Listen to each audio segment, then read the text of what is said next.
അപ്പൊ എന്നാ സുരാജിന്റെ നമുക്ക് ചെയ്യാം. ആരെങ്കിലും സഹായത്തിന് വിളിക്കണോ? ഇല്ല, അങ്ങനെ വലിയ കഴിവുള്ള ആൾക്കാർ ആരും ഇല്ല ഇവിടെ. കുട്ടിയുടെ ലെവലിനൊത്ത് അല്ല, കൊച്ചു കുട്ടികളെ മേയ്ക്കാൻ എനിക്ക് മാത്രമേ കഴിവുള്ളൂ. എന്നാ അങ്ങോട്ട് മേയ്ക്കൂ. രണ്ട് കാലഘട്ടത്തിലുള്ളവർ ഒരുമിച്ച് പെർഫോം. അപ്പൊ ദശമൂലത്തിലെ മമ്മൂക്കയും സുരാജേട്ടനാണ് കേട്ടോ. വാവ സുരാജേട്ടനായിട്ടാ ചെയ്യണേ. ഇത് പിന്നെ മമ്മൂക്ക കണ്ടാലറിയാലോ, ഡിറ്റോ. ദശമുല കണ്ടു കാണുമെന്തോ ശിവനെ. എന്താ ഇവിടെ വന്നു നീ അറിഞ്ഞോ? ഇല്ല. ഇന്ന് 11 മണിക്ക് നാഗേന്ദ്രൻ ആ ഡാക്ടർ പെണ്ണിനെ കല്യാണം കെട്ടാൻ പോണു. ഇനി നമ്മൾ എന്ത് ചെയ്യുമല്ലയ്യ? നീ ഒന്നും ചെയ്യണ്ട, ഞാൻ ചെയ്തു. നാഗേന്ദ്രന്റെ എല്ലാ കാറിലും ഞാൻ ബോംബ് വെച്ചു. 10:30 മണിക്ക് പോട്ടു.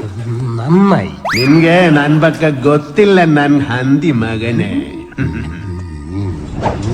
ബോംബ് വച്ചത് മാത്രമല്ല, കണ്ണടയിൽ എന്തോ ഒത്താരാണ്.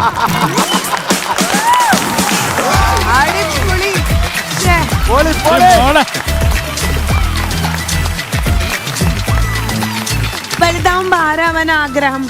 സിനിമയിൽ അഭിനയിക്കണോ? ആരെ പോലെ ആവണം? സിനിമ നടി. ശരി, ഓക്കെ. ഒരു റീലും കൂടെ കാണിച്ചു തരുമോ? അമ്പിളിയമ്മാവ താമരക്കുമ്പിളിൽ എന്തെങ്കിലും ഉണ്ടോ? താഴോട്ടു പോരുമ്പം എന്തെങ്കിലും സാധനം കൊണ്ടുവരൂ.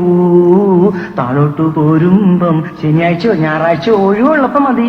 എന്തെങ്കിലും സാധനം കൊണ്ടുവരൂ. അത് ഈ വഴുതനയും വെണ്ടയ്ക്കൊന്നും വേണ്ടട്ടാ. പച്ചക്കറി നിന്ന് പണ്ടാറടയും കെടുക്ക. അല്ല ചിക്കനോ അല്ലെങ്കിൽ മട്ടനോ എന്തെങ്കിലും ഒഴിവണ്ണി കൊണ്ടുവരും. എന്തൊരു ക്യൂട്ടാണ്, എന്തൊരു സ്വീറ്റാണ്. ഈ കുഞ്ഞിനെ കൊണ്ടുവന്ന് ഞങ്ങളെ അപമാനിക്കാനാണോ?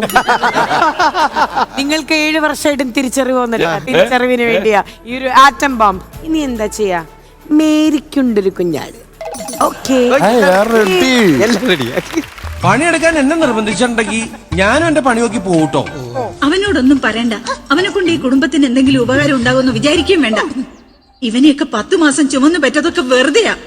അമ്മച്ചി അമ്മച്ചി എപ്പോഴെപ്പോഴും ഇങ്ങനെ 10 മാസത്തിന് കണക്ക് പറയല്ലേ. അമ്മച്ചി ഒരു കാര്യം ചെയ്യും, ഈ കൊട്ടലേക്ക് കയറിയിരിക്കെ.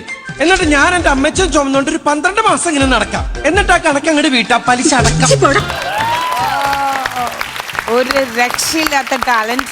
അച്ഛനും അമ്മയും ലൈക്ക് ഇപ്പൊ അവളെ മോൾഡ് ചെയ്ത പോലെ ഇനിയും മോൾഡ് ചെയ്തുകൊണ്ടേ ഇരിക്കണം. ഭാവിയിലെ ജെമ്മാണ് കേട്ടോ. സോ ഒരെണ്ണം കൂടെ. ഇനി ഇവിടെ നിൽക്കാൻ പറ്റില്ല. രാത്രി ആയി കഴിഞ്ഞാൽ യക്ഷികളുടെ ഫാഷൻ ഷോ കണ്ടു കണ്ട് മടുത്തു. ദാഹിക്കുമ്പോ ഷാർജ ഷേക്ക് കുടിക്കുന്ന പോലെയല്ലേ രക്തം കുടിക്കുന്ന ചരക്കകത്ത് കൂടിയിരിക്കുന്നത്. ഇനി ഞാനിവിടെ നിന്നാൽ എന്റെ ജീവിതം വവ്വാല് ചപ്പിയ മാങ്ങ. അവിടെ നിൽക്കുക. തിരിഞ്ഞു നോക്കില്ല ഞാൻ. ഇതുവരെ ചെയ്ത പണിയുടെ കൂലി ഈ ഓട്ട് കിണ്ടി കൊണ്ട് അഡ്ജസ്റ്റ് ചെയ്യാന്ന് വിചാരിച്ചു. മുതലായിട്ടല്ല. കൂലി തന്നില്ലെങ്കിൽ തച്ചന്റെ ശാപം നിങ്ങളുടെ തലയിരിക്കും. എന്നാൽ വരട്ടെ. നീ പോവില്ല ഗൗതമ. ഗുരുവിന്റെ സമ്മതമില്ലാതെ നീ മനയുടെ അതിർത്തി കടക്കില്ല.